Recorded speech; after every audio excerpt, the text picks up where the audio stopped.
Hey, welcome everybody. This is Minor Ramos with Matters of Eternity. I am joined today by one of our connections from the Finance Geek, and that would be Denzel. And Denzel Rodriguez, has a community. In that community, I was able to get introduced to Jesro Nesbitt. Now, Jesro, as we go through this, I really love for you to just introduce yourself, tell our audience a little bit about who you are and what you do. Well, thank you, Minor, for having me, for allowing me to embrace your platform. My name is Jesro Nesbitt. That's I usually say it like this: Jesro and not Jethro, Jesro, not Jethro. Very important. And yeah, I am married of 44 years, 2 adult children, and 4 grandchildren. And so that tells you a little bit about how long I've been around. I've been around the block a couple of times. And I am of retirement age, but still working, still, running a business and still learning. In fact, I'm studying to be certified as an extension of my business. And so my hands are still in. I'm currently co-authoring another book and also writing my book. I serve the Lord with gladness. I have a prison ministry that every Sunday I'm in a prison ministry somewhere. So I have my hands in several places. And so, but I'm certainly privileged and honored today to be on your platform. So Yeah, no, that's awesome. That's a great introduction. Mm-hmm. Now, I want to go back to a couple of things. Congratulations on the amount of years of marriage, and that's important. The deterioration of the family. When we talk about legacy, unfortunately, that is an aspect. Absolutely. I mean, I keep hearing, whether in the church or outside of the church, that the divorce rates are, upwards of 50%, and probably Absolutely. has changed since the pandemic. Sure. But I want to talk about your ministry. So I was on the phone with you on a Sunday when Yes. everybody else is gathering, for worship, and you had a multi-hour drive, to this prison ministry, and this is kind of what caught my attention. I'm like, everybody else is worshiping, which is great to do. Sure. And I was really taken by the fact that you serve, Mm-hmm. where in the Bible Jesus talks about, specifically about how to serve people who are in jail, people who are sick, Absolutely. and the widows, right? Talk a little bit Absolutely. more about that. Why the prison ministry?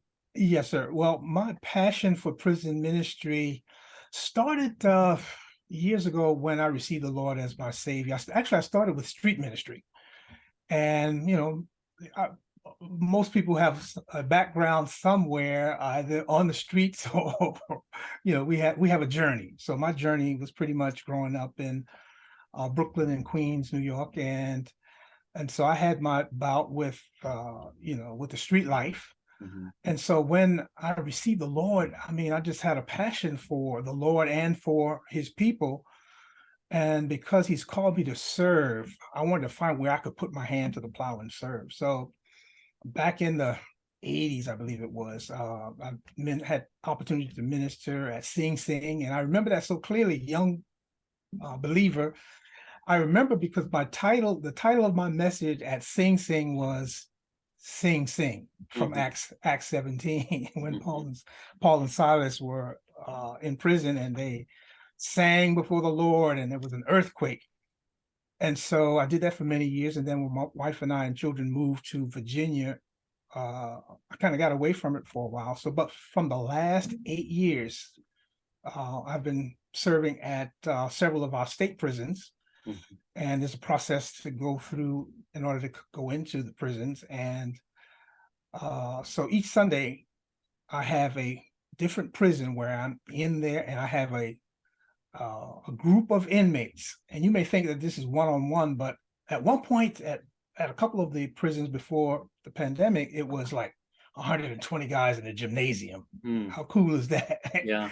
And on my Sunday and others on their Sunday, we are the guest speakers. You'd be amazed at when you go into the prisons, the setting is they'll have the drums in the same setting as we would have in the church service. And then they would introduce the guest speaker, which would be me. And so I've been doing that for the last 8 years. And of course, you have to have a passion for this ministry. And when the guys see that you are committed and that you're really genuine, they embrace you. So they look forward for me coming in. And I always I'll hold my story sometimes in my, I call it in my sheath, in my pocket.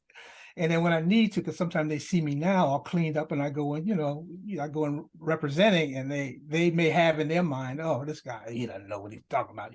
So I have to pull out my story sometimes. And then Right. they get on the edge of their seats and they like, what? Yeah. So they can see that there's another side of this, They can see that. and I'd love to tie this into your legacy. So Yes, I talk about legacy a lot. yes, And the reason is, for just to remind our audience, some people may or may not know, but my family is still grieving through, yes, the yeah, loss of our absolutely correct. 25-year-old Absolutely. daughter. Yeah. And so her story and her legacy is what drives us with this. One thing that I realize is when I listen to you, Mhm. you are living in your legacy. Yes. This is the reason why I invited you, because I wanted you to tell your story. I don't know if you've had an opportunity to share in public or in a forum like YouTube and LinkedIn and any other what you really do. And I'm curious, how does that make you feel to know that your legacy is being documented as you're living it out? Well, when you, as you said, live it out, to me, it's just my life. So it's like, it's nothing new. Uh, if a broader audience get to hear it, it's just adds to to what God is doing in my life. But it's just my story. It's like, okay, that's my past, and we all have one. We all have a journey, and it makes us who we are. Right. And so I'm just grateful that I'm able to be at this stage of my life and still alive, and have walked through those changes. Right. No, that's awesome. Yep, And yep. and it is a journey. It is a journey. Yes, So absolutely correct. one more aspect of your journey, Mhm. and we'll be done here. Sure. I'm curious about the book title behind you to your Yes, right. yes, yes, yes. Tell us a Mhm. little bit. It says, I see grief and I see Mhm. eyes, but Yes, what else does the title of the book say? I'll just reach it here. And so this is an anthology, Grief. and it's an anthology of all male authors. Grief Through His Eyes. There are 12 chapters, 12 chapters in the book, and each author uh, presents their story of dealing with grief. Mm. It's an amazing book because it's sometimes difficult to get men to put their emotions on the page of a book. Agreed. Yeah, absolutely correct. And so it's broad, because grief is not only the loss of a loved one, which is bad enough, but it could be a loss of a job, loss of a pet. In fact, I have a neighbor. I had a neighbor that lost his beloved puppy or dog, and he lost the first, and then the next week he lost the second. So in 2 weeks he lost his animal, and I could see the grief on him. He said, I'll never get another Voice. animal Very because it powerful. hurt. Oh Yeah, yeah. right, yeah, yeah, it hurt. So grief is broad. In our book, it talks about growing up without, some guys grew up without a dad in the home, some dad left, and just coping with the pressures of having that void. My chapter deals with grief from the perspective of trying to give practical steps of how to deal with grief. So my title is Pressing Through Grief, and I use the acronym PRESS. PRES. Practical, relational, educational, which means keeping yourself informed, service to others, or spiritual, and then service to others. And then Wonderful. I kind of elaborate on those of how, okay, so we're dealing with grief. How can we walk through it? And personal physical P. You know, you exercise certain things that'll release those endorphins and you know, kind of help you to deal with it. I lost my mom in 2015, Mm. and I what keeps her memory alive in my mind is those joyful times when I could think of sayings. And in fact, I put in my chapter of how mom had certain sayings, and Right. you know, mom would say certain things to the grandkids, and we all get a laugh of it. My wife and I still will say, "Well, grandma would do it this way." You know what your mother would say? One of the last things she said on her dying bed to my wife and me was, "You all take care of each other." Mm. So certain things, the Words of wisdom. positive memories, Yes. I say it like this. I could remember seeing mom being this vibrant. I mean, she was in her 80s still, you know, driving, and she's vibrant. And then I remember her dwindling down from cancer to skin and bones. I could choose to remember that, or I could choose to remember the times when she would call me to drive her because she was a secret shopper, right? A senior secret shopper. And she wanted me to drive her. She had to go way out in the rural area. And so I had to drive her. And then she would go in the store and pick up and shop and you know, those kinds of things as a secret shopper. And she loved to kiss me on my lips when she saw me and just, you know, so the positive is what I tried to put in my chapter. But grief is real, and it hurts, and different people deal with grief differently. And we want to help our Mhm. audience to deal with it, to find Absolutely correct. hope. Sure. There is hope Mhm. inside of that Yes. experience, that journey.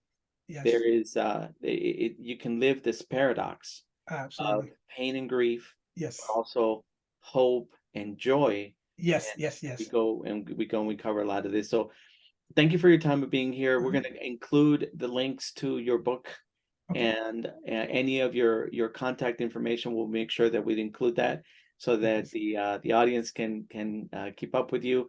Thank you for sharing your heart. Thank you for sharing your story, and thank you more importantly for making a commitment to live out your gospel life, not just Absolutely. not just talking, but you Yes. actually living it in the communities that are needing it the most, the Yes. jails.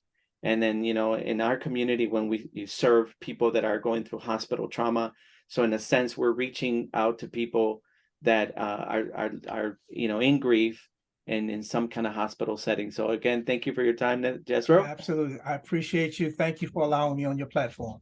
Till next time. All Okay. right. All right. Blessings.